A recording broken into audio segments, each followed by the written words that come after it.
বিয়ে বাড়িতে গিয়ে আমি ঢোল বাজিয়েছি, কিন্তু কার বিয়েতে গিয়েছিলাম, কে হয় আর সকালবেলায় কে বিয়েতে যায় ভাই? So hey guys, welcome back to our channel. I am Biswajit and you are watching MB Biswajit lifestyle. আচ্ছা, আগে এটা বলো যে কার মন খারাপ? কারণ তার মন খারাপ থাকবে না সেটা আমি দায়িত্ব নেব। কেন হাসাবো তাই? তবে তোমাদেরকে একটা লাইক একটা শেয়ার করতে হবে। তার কারণটা মানে তোমরা দেখছো, আবার যাতে আরো দুই একজন দেখতে পারে, এই জন্যই বলতেলাম, নাহলে আমার বলার ইচ্ছা ছিল না।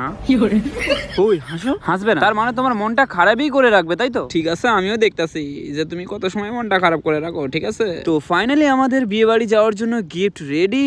এখন আমাদেরকে যেতে হবে সেই বিয়ে বাড়িতে। ইতিমধ্যে আক্রমণে যাওয়ার চেষ্টা, দুরন্ত passing for Bijoy ball passing for ছোট ভাই। আর এটা কি এবারটা বাজার করা বেগলে কি করবে বুঝতে পারতেছে না। এই চুপ চুপ।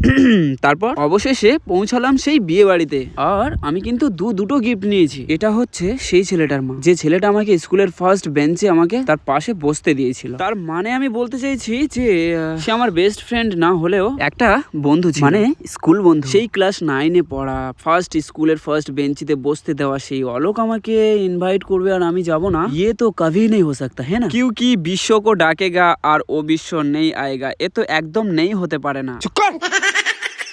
আরে পাগল ছেলে, ওটা ওরকম হবে না, ওটা এরকম হবে। আমাকে কেউ ডাকবে আর আমি আসবো না, সেটা তো হতেই পারে না, তাই না? তো যাই হোক, গিয়েছি একেবারে বিদায় বেলা গিয়েছি। মানে এবারে যেতে হবে তার শ্বশুর বাড়িতে। ওখানে গিয়ে দেখি সবাই কান্নাকাটি করতেছে। আমিও ভাবছিলাম আমি কান্না করব, তারপর আবার জানো আমি পরে ভাবছিলাম যদি আমি কান্না করি তাহলে বাকিরা একেবারে হেসে হামাগুড়ি দেবে।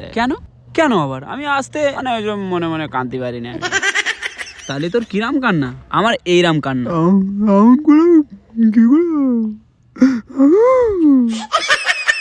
কি দিলাম তো হাসিয়ে? তো ঠিক আছে, তাহলে ব্লগটা এখানে শেষ করছি। আর যদি কেউ নতুন হয়ে থাকো, আমার চ্যানেলে যদি কেউ নতুন হয়ে থাকো, তাহলে একটা লাইক একটা কমেন্ট আর একটা শেয়ার করতে কিন্তু ভুলে যেও না। আসি নাকি?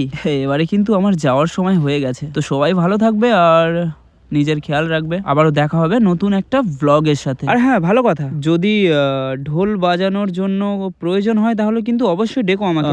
আচ্ছা ঠিক আছে, তাহলে আমি আসছি। হ্যাঁ, আমার ট্রেন চলে এসেছে।